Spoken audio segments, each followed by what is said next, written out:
Hello students! We are here to talk about the coolest species in California, in my opinion, and it's called Darlingtonia californica. This is known by a few common names. The California pitcher plant might be the most well-known common name, but it's also known as the cobra lily, as well as some other things too. So Darlingtonia californica, as you can tell, it's two words, and therefore this is a species name, right? The first word, genus, Darlingtonia, is actually just a monotypic genus, meaning it only has this one species, Darlingtonia californica, in it. This species is in the family Sarraceniaceae. That's how you say that, Sarraceniaceae. And you do just need to know the name of that family, no family features or anything. The sister genus of Darlingtonia is called Sarracenia, and it's a really big genus that's a widespread pitcher plant all across basically the rest of North America outside of California. And most of the West, I guess. Okay, so Darlingtonia is a really special plant for so many reasons. Obviously, it looks cool. We're going to talk about why it looks so cool, but just talking about a little bit of the habit right now, notice that there are really dense populations, like you can see in this picture. Where there's Darlingtonia, there's usually a lot of Darlingtonia. I've never been somewhere where there's just one Darlingtonia plant. Doesn't really happen in my experience. And part of the reason for that is that all of these plants are connected rhizomatously. So maybe this is just a few individuals genetically because we've got these basal rosettes of these funky leaves that are all attached via rhizomes. And usually they're kind of slightly underground, but they're also almost always submerged in water. So these tend to grow literally in streams or sometimes in bogs, fens, really wet things like that.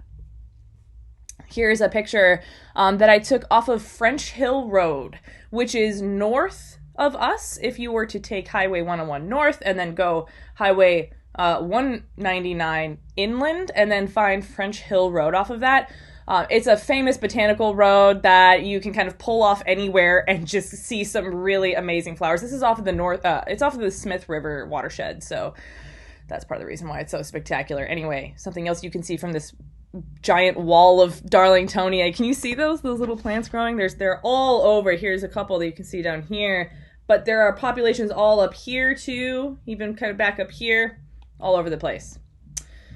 They're growing right on serpentine. So Darlingtonia, they don't always grow on serpentine, but they tend to be associated with serpentine soils and rocks. Here, the picture on the left is one that I took at a really high elevation. They tend to be really small at high elevations, as you can see from this picture on the right. That's literally my finger. And these plants weren't getting more than just a couple of inches tall. Now, these are also sort of small plants, but we were at really high elevation in both of these pictures. But the tallest, that's probably one of the smallest plants I've ever seen. The tallest Darlingtonia leaf I've ever seen was about 1 meter high. So, really big range. That one that was really tall was at a low elevation. We've kind of got these scattered populations. This is just a beautiful picture kind of showing a nice serpentine landscape. They tend to grow in like mixed forest areas where there's usually where there's running water nearby or at least a really, really high water table. But here there are sort of these populations like right here and right here. Probably not connected by a rhizome, not those two at least. And you know, one of the ways they get around is those seeds are hydrophobic so they can float. Here's just another picture. Did I say that they tend to grow in mixed conifer forests sometimes, other times in just kind of wide open sort of fens, basically.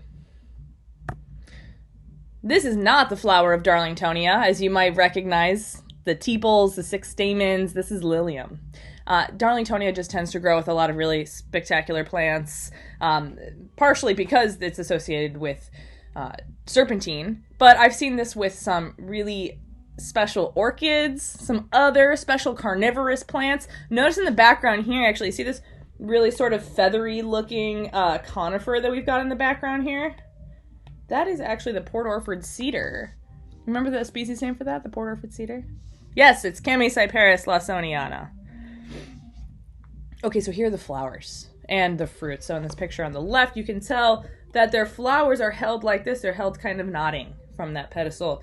And you don't need to know anything about the floral formula, but if you ever get a chance to see these flowers, I highly recommend it. They're flowering right now, actually, inland. And then what happens to the ovary and the flower after flowering is it becomes swollen and it ends up dehiscing and releasing a bunch of seeds because it's a capsule. Okay, so let's talk about what makes Darlingtonia so cool. Why does it look so different from other plants? Well, this thing that's in this picture, it's actually just one leaf, right? It's not an entire plant, it's just one part of the plant. It's a leaf that's highly modified to be kind of hollow.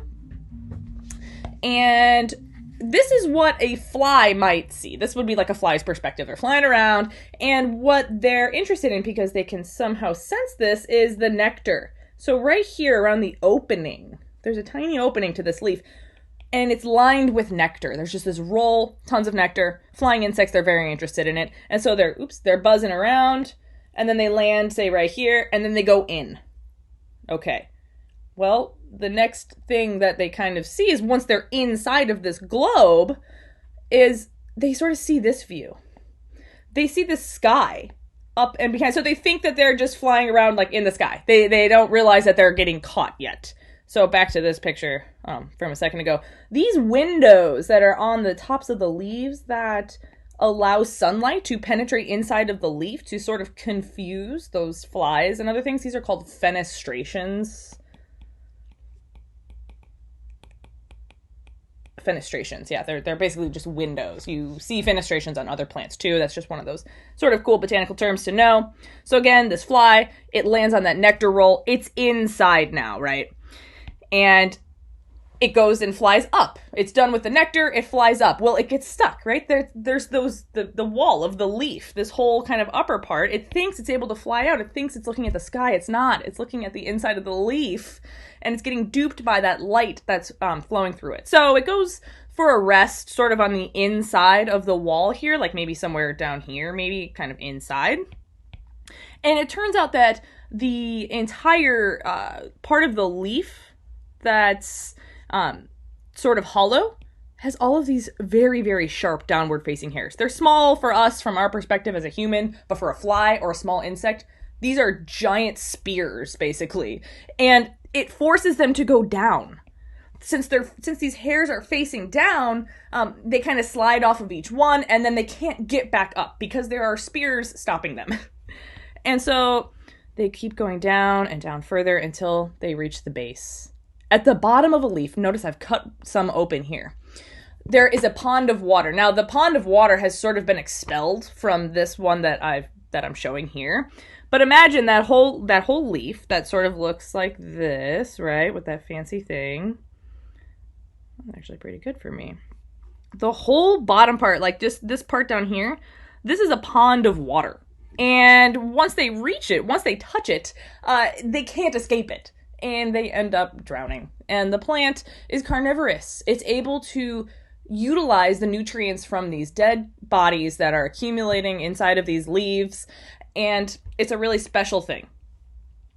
So these are technically pitfall traps. The ponds of water that are found inside of these leaves, so like these leaves right here that I have not yet cut open, this one right here, there's probably a pond of water inside of that one. There's probably a pond of water right there, right? Those ponds of water are called phytotelmata. Don't need to know that word for an exam or anything. I just wanted to tell you because this happens to be the plant that I studied for my master's thesis, so if I could just really quickly nerd out with you. Back to this picture. Oh, gave it away, sorry. Back to this picture right here. There are actually these insects that you can sort of barely see right here. You see they're kind of clear. Yeah, and you're like, wait, what's their insects? Yeah, they look like little worms. They're actually the larvae of some cool flies. It turns out that there's a whole slew of living organisms inside of these pictures. What?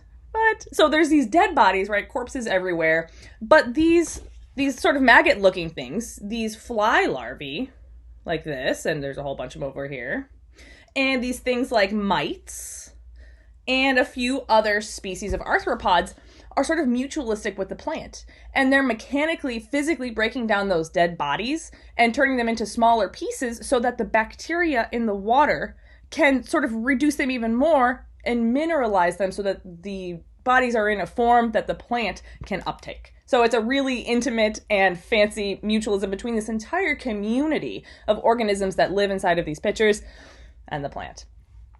Cool. So thanks for letting me nerd out about that. And yes, that is a picture of me from about 6 years ago or so.